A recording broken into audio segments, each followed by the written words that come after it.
Hello दोस्तों, इस video में मेनली हम लोग बात करने वाले हैं इंडिया के सबसे बड़े ब्रांड और सबसे ओल्ड और रिस्पेक्टेड बिजनेस फैमिली के बारे में। जी हाँ, आप लोग सही समझ रहे हैं, टाटा इंडस्ट्री या टाटा ग्रुप्स के बारे में। तो आखिर टाटा जो ग्रुप है वो इतना बड़ा बना कैसे? आज देखा जाए तो जिंदगी में जो भी चीज़ें हम लोग यूज़ करते हैं वहाँ पे टाटा प्रेजेंट है।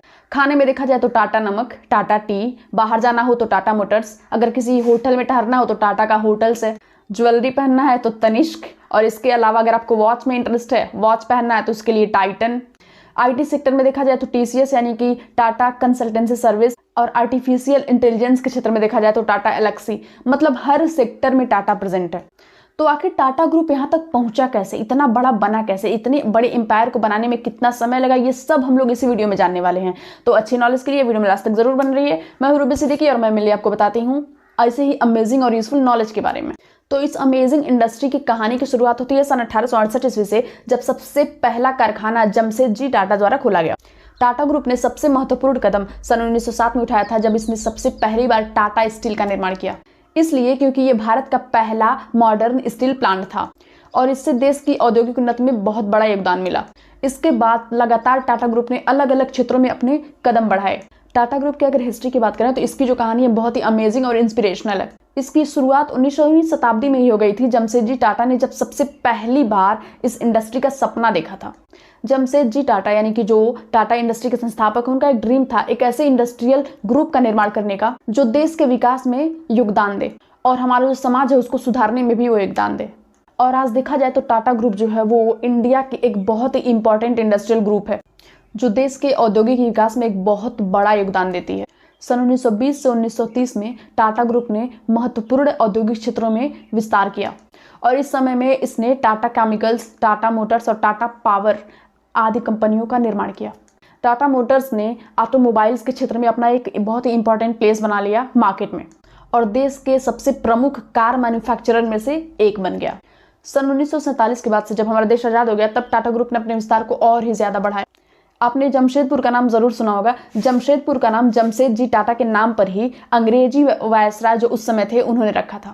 इसके अलावा टाटा स्टील जो प्लांट है उसके आसपास एक पूर्ण सहायक शहर का निर्माण किया गया जो आज भी टाटा नगर के नाम से जाना जाता है। इसी दौरान Tata institute of social science यानी कि TISS और टाटा मेमोरियल हॉस्पिटल जैसे सामाजिक और स्वास्थ्य से संबंधित संस्थाएं भी स्थापित की गई। टाटा ग्रुप का एक महत्वपूर्ण कदम 1990 में लिया गया जब रतन टाटा ने ग्रुप के नेतृत्व पर काम करना स्टार्ट किया।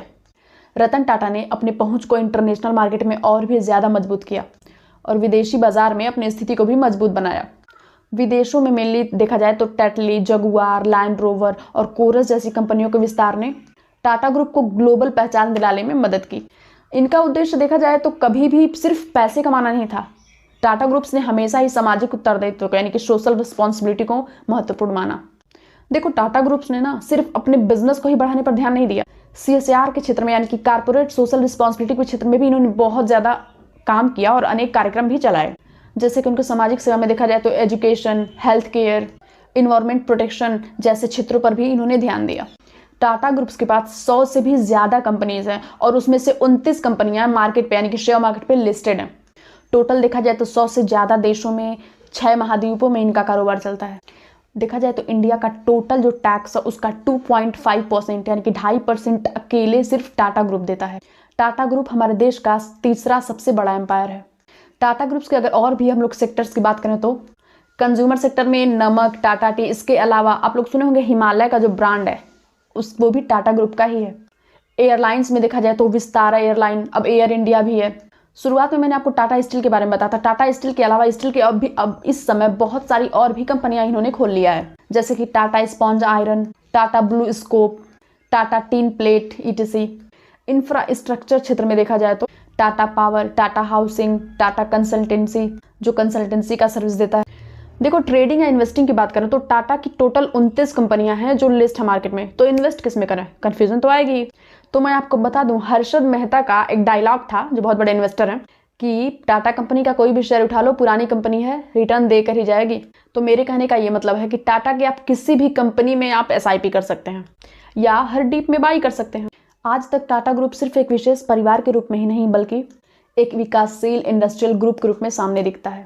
टाटा ग्रुप्स को मेनली दुनिया भर में अपने इंडस्ट्रियलिटी और सोशल कंट्रीब्यूशन के लिए जाना जाता है।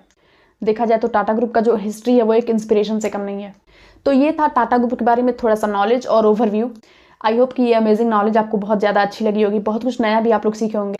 अच्छा, जाते जाते कमेंट में ज़रूर बताना कि किसको किसको पता था कि जो हिमालय का ब्रांड है वो भी टाटा ग्रुप का ही है। बाकी अगर आपको मेरी वीडियो पसंद आई हो तो लाइक, सब्सक्राइब, शेयर और कमेंट करना बिल्कुल ना भूलिएगा। बाकी मिलते हैं नेक्स्ट वीडियो में। अल्लाह हाफिज़, बाय बाय। वीडियो में लास्ट तक बने रहने के लिए थैंक यू फॉर वॉचिंग।